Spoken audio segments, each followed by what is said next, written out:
Nossa, Ana, que bom que eu te encontrei. Que foi, Luísa? Você não acredita? Eu vi um artigo maravilhoso sobre o alimento mais consumido no mundo. Que alimento? O leite. E a gente precisa gravar os MV em Foco. Eu acho que eu já vi esse artigo. É aquele da USP-FZEA, não é? Esse mesmo. Então a gente grava amanhã, pode ser? Pode ser, bora. Beleza.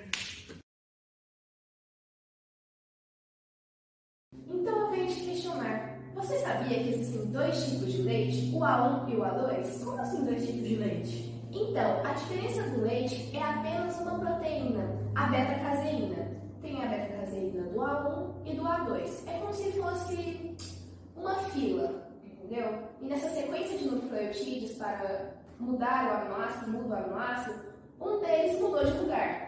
Então, essa modificação de aminoácidos nessa fila vai influenciar na hora da quebra, na hora que esse leite for digerido, entendeu? Aí no leite A1 vai ter o subproduto, vai ser a BCM7, que é a beta-casomorfina 7, e no caso do leite A2, a beta-casomorfina 9. E aí que começa as questões de como isso será reagido pelo organismo.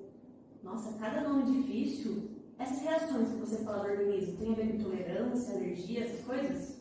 Então, eu vou te falar um pouquinho sobre a diferença entre elas.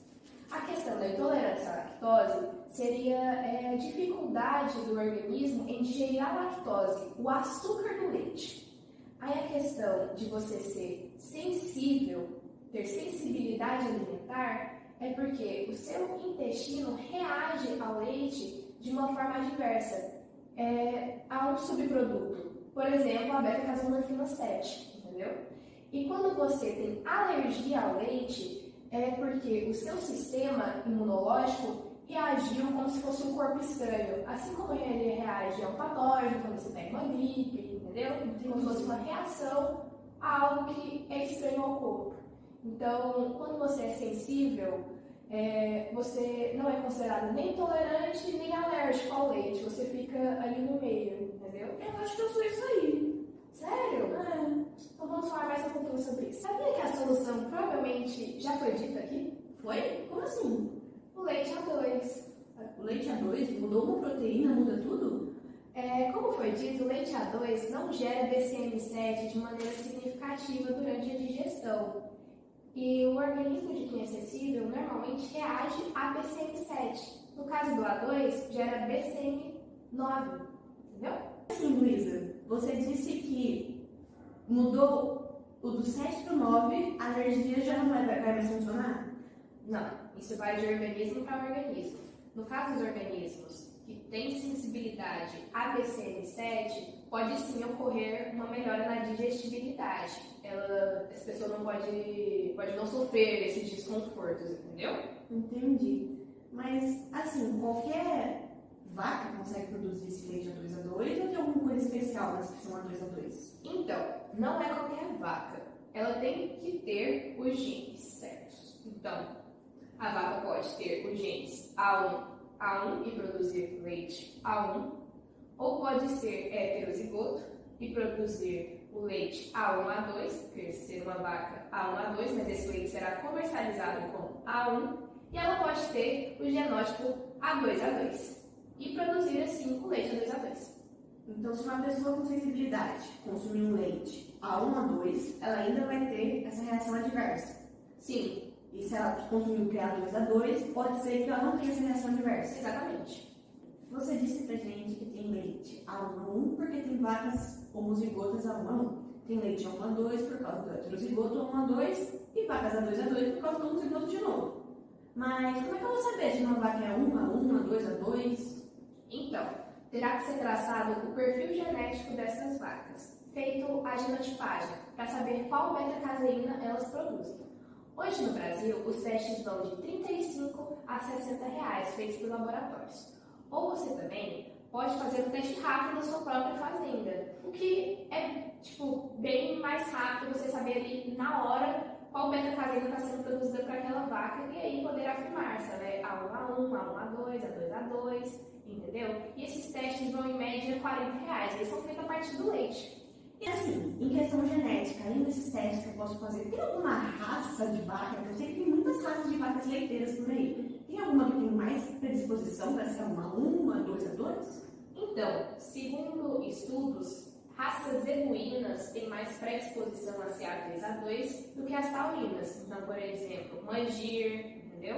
Pode ser mais predisposta a ser A2A2, mas uma holandesa também pode ser A2A2. É só questão de predisposição. Entendo. Na questão da reprodução, assim, apenas os genes da mãe importa, então se minha vaca for A2A2, eu tenho certeza que a minha bezerrinha que vai nascer também vai ser A2A2, ou o gene do pai também importa?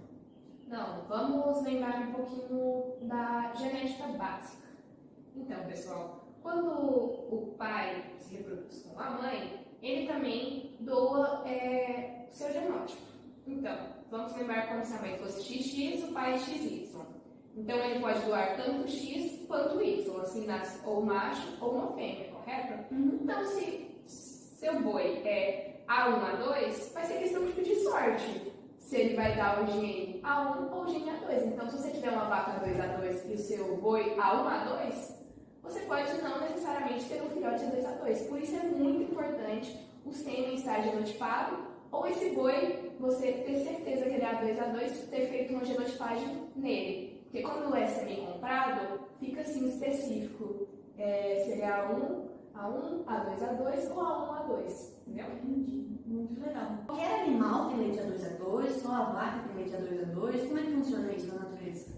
Então, todo animal pode ser leite A1 ou A2, só que tem um detalhe. Os búfalos, eles já nascem com essa predisposição só para leite A2. Então, todo leite de búfala é A2A2. Entendi, que legal. Então, aqueles leites, aquelas caixinhas de búfalo sempre tem que vir com a coisinha A2A2? Sim, eles usam também como propaganda, colocando tipo leite de búfala A2. Mas todo leite de búfala sim é A2A2. E nas outras caixinhas tem que estar específico se é A2 ou se é A1. Então é assim que eu vou saber como que eu compro um leite A2A2 se for sensível, por exemplo? Sim, normalmente as marcas elas colocam ou cores diferentes e A2A2 embaixo, ou elas colocam realmente bem grande, específico, que é A2A2. Então, a minha avó dizia que se eu fervesse o leite, essa alergia, sensibilidade que existia, sumia. Isso é verdade? Completamente mentira. Minha avó passando mentira, gente. Que isso? 100% fake news, porque a partir do momento que você ferve o leite, você não quebra todas as proteínas ou todos os açúcares presentes ali. No caso, o leite mais consumido, assim, porque é de menor valor econômico, é o leite UHT, que é com ultraprocessamento, que ele é ultrapasteurizado. Então, tipo, ele atinge temperaturas muito grandes. E ele nem é recomendado ser fervido depois que chega na sua casa. Você vai estar perdendo o valor nutricional dele, entendeu? Entendi. Antes, ninguém ouvia falar disso, de intolerância, essas coisas. Quando a minha priminha nasceu com intolerância à lactose, minha avó fez um Huawei em casa, falou que é tudo problema dessa geração, que nossa geração só nasce com problema. Isso é verdade? Não, não é questão de mimimi. Tem várias pesquisas que falam que muitas pessoas sempre sofreram desconforto, mas ao invés de procurarem ajuda ou algo assim, apenas diminuíam a quantidade de leite que elas consumiam. Falavam, é culpa do leite, mas não sabia a que ponto, a que grau, se era intolerância à lactose ou se era sensibilidade, apenas paravam de consumir. E também, tecnicamente, as pesquisas com leite A2 são recentes, então também pode ser falta de conhecimento, e não porque estão surgindo pessoas com sensibilidade. Mas assim, Lu, você acha que as pesquisas recentes do leite A2A2 ainda são prejudicadas por causa do elevado preço desse produto? Sim, pois existem questionários, assim, feitos na rua ou feitos em faculdade, quanto alguém estar disposto a pagar pelo leite. E é um pouco difícil isso, porque normalmente a faixa de preço que elas estão dispostas a pagar é abaixo de R$7. E o valor do leite A2A2 normalmente vai de R$7 a R$15, ele sendo HT ou apenas tendo sofrido pasteurização. Então, essa faixa de preço não é muito convidativa ao consumidor. E esse preço é elevado, porque lembra que eu falei da genotipagem? Então, tem um custo para produzir esse leite. Esse custo é totalmente repassado no produto, o que abaixa, então, essa visibilidade, entendeu? Entendi. Então, por que esse preço sendo tão elevado é o que torna as pessoas sensíveis menos dispostas a mudarem para o de 2 a 2? Pode sim ter essa possibilidade. Última pergunta, Lu, que eu já sei que eu ocupei muito do seu tempo. Que é isso? Sobre esse leite a 2 a 2, eu consegui fazer creme de leite, requeijão, queijos com ele, ou tem alguma mudança nele que não me deixa fazer isso? Porque eu quase nunca vejo no mercado. Então, as marcas estão começando sim a investir, mas não tem nada na composição do leite que não permita que ele tenha essa creme de leite, leite condensado, queijo. O processo para fazer esses produtos será o mesmo. Mas para isso, a gente precisa também do mercado. E para isso, para ter esse mercado, o leite A2A2 precisa sim ter mais visibilidade e ser melhor entendido. Então, para isso, no próximo episódio, a convidada será a professora doutora Ana Maria Centola Vidal para falar mais um pouquinho sobre as diferenças do leite A1 e A2, como ele se comporta no nosso organismo. Ela vai falar tudo com mais detalhes. Então, esperem até o próximo episódio. Tchau, tchau!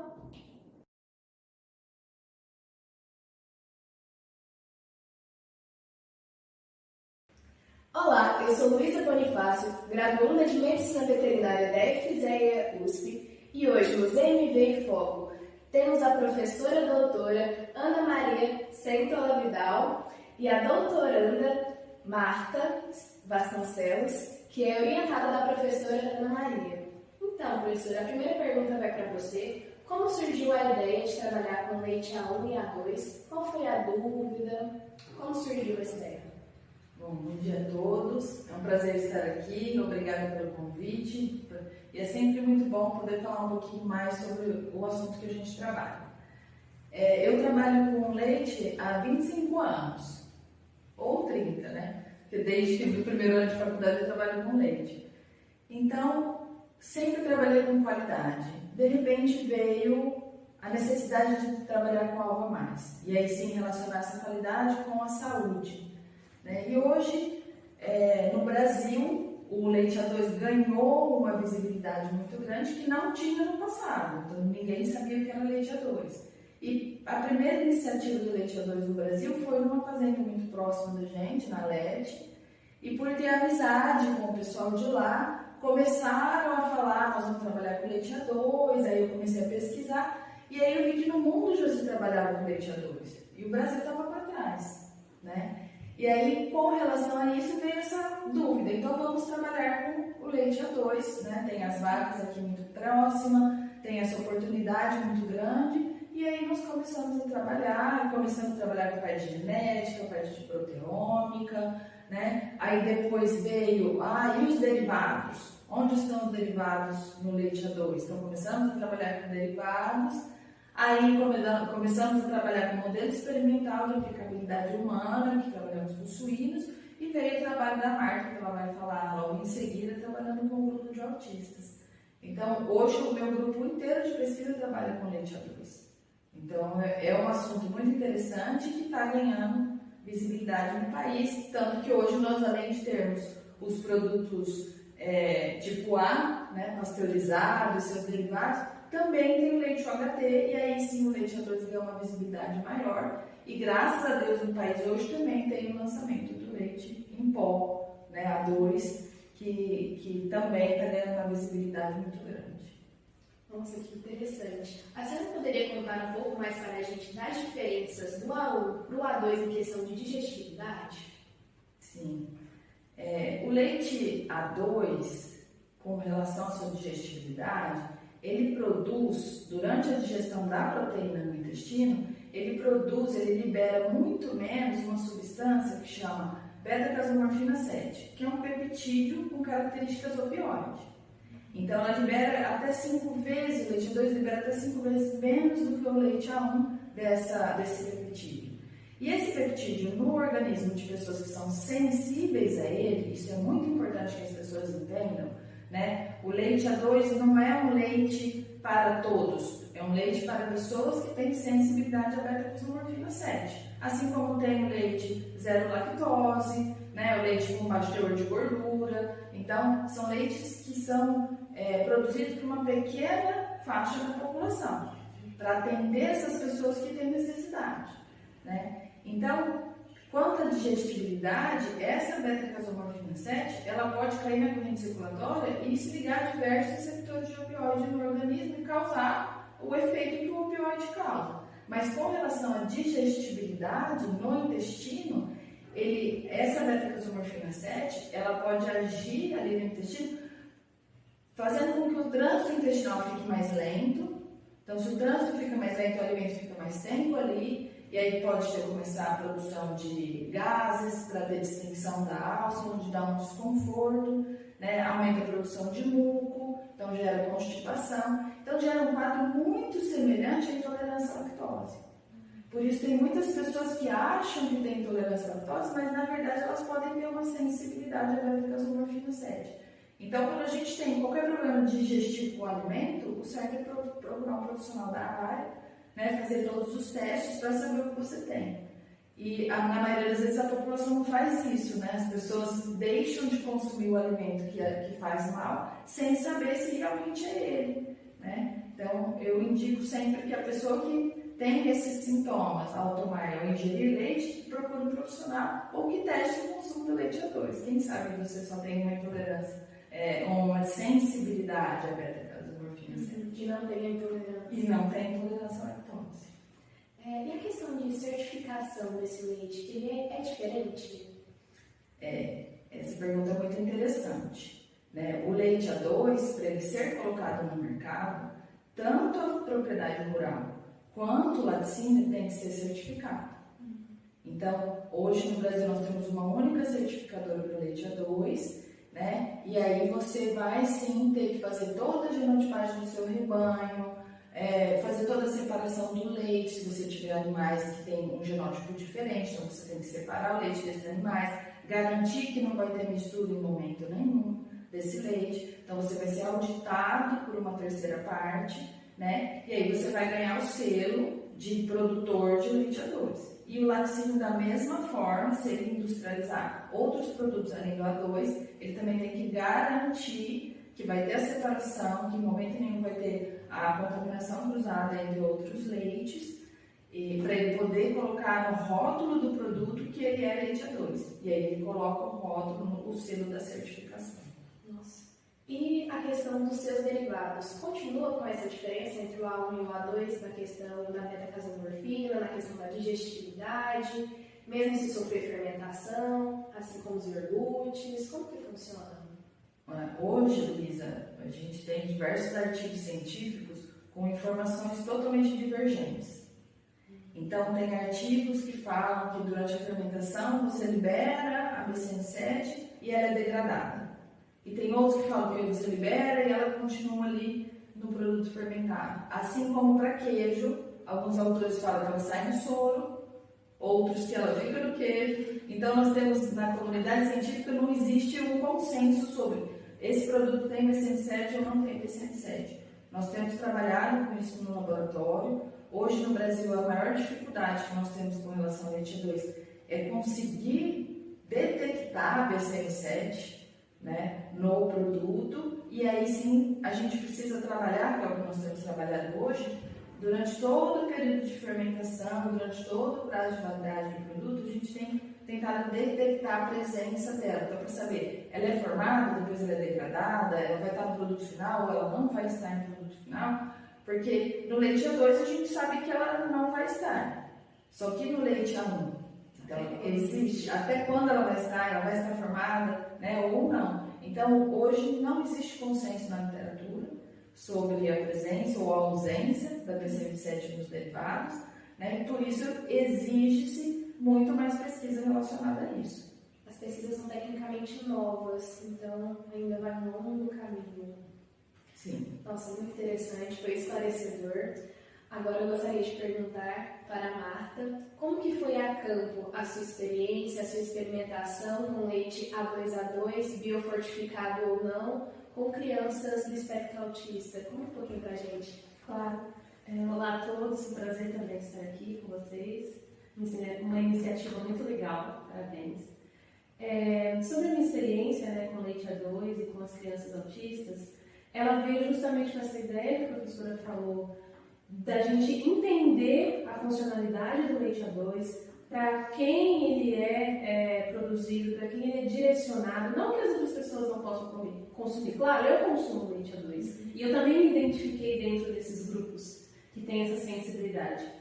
E eu fui aprender isso quando a gente elaborou esse projeto, para entender o que era o leite A2, até porque era algo muito inicial ainda no Brasil.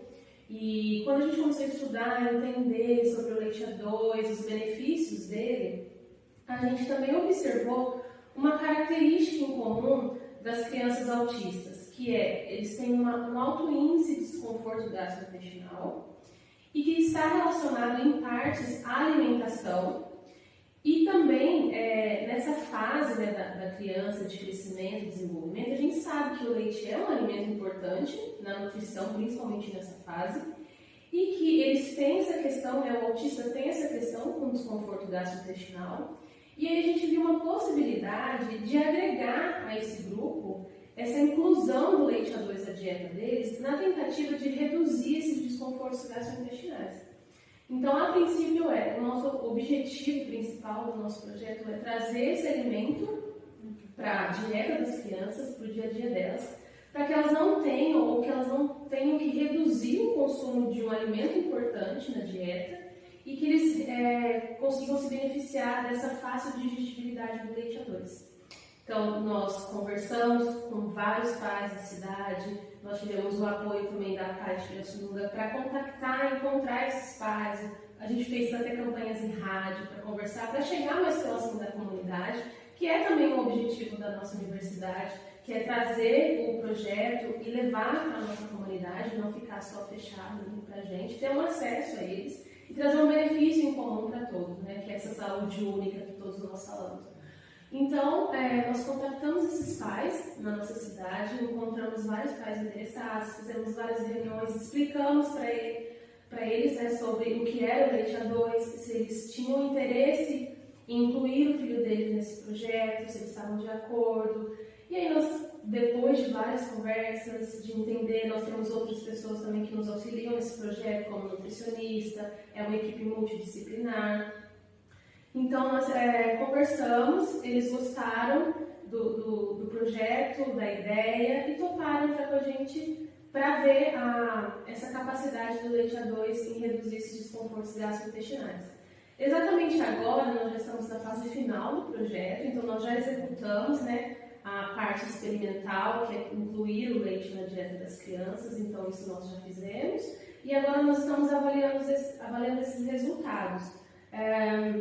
A gente ainda não tem os resultados concretos sobre o leite A2, sobre essa questão da digestibilidade, porque é um conjunto de dados e a gente está avaliando todos eles para, em seguida, a gente conseguir fazer uma publicação desses dados e aumentar a visibilidade científica desse projeto e devolver também para os pais um retorno sobre os benefícios, os possíveis benefícios do leite A2 para as crianças, para os filhos deles. Então agora a gente está nessa fase de interpretação dos dados, de entender os dados, e além disso, né, além da inclusão do leite A2 na dieta dessas crianças, a gente também verificou uma outra demanda sobre a característica do autista, é que eles têm um alto índice de estresse oxidativo. E aí, pensando nisso, a gente pensou como que a gente pode agregar para o leite A2, pensando nessa questão também de estresse oxidativo, né? Para minimizar as causas que o estresse oxidativo pode trazer para as crianças autistas. E aí nós incluímos antioxidante nesse leite, então além dele ser A2, dessa característica do A2, ele também inclui selênio e vitamina E, que são dois antioxidantes. Então nós potencializamos esses antioxidantes no leite para aumentar esses antioxidantes, porque o leite já tem, né, sua característica antioxidante, então o leite já tem vitamina E, o leite já tem selênio, já tem zinco, já tem outros antioxidantes, mas nós potencializamos e nós fizemos isso através da alimentação dos animais. Então nós não mudamos nada no leite, na característica do leite em si, né? Nós viemos lá do comecinho, que foi alimentar as vacas com esses maiores antioxidantes, que também é um benefício para os animais, não só para os humanos, né? Mas então nós potencializamos esses antioxidantes na dieta dos animais. E aí nós obtivemos um leite biofortificado, com selênio e vitamina E. E sobre a biofortificação, aí nós já estamos trabalhando também nos dados, que nós já temos até os resultados, mas a gente ainda não pode divulgar, né?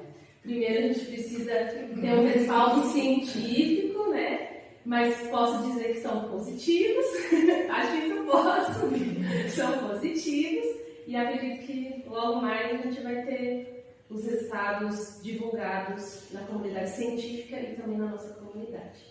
O grupo em si da experimentação, ambos tomaram o leite biofortificado ou teve uma divisão? Um grupo tomou, o outro não tomou? Não, teve uma divisão. Todas as crianças tomaram leite A2, justamente para ver esse impacto em todas as crianças da redução do desconforto gastrointestinal.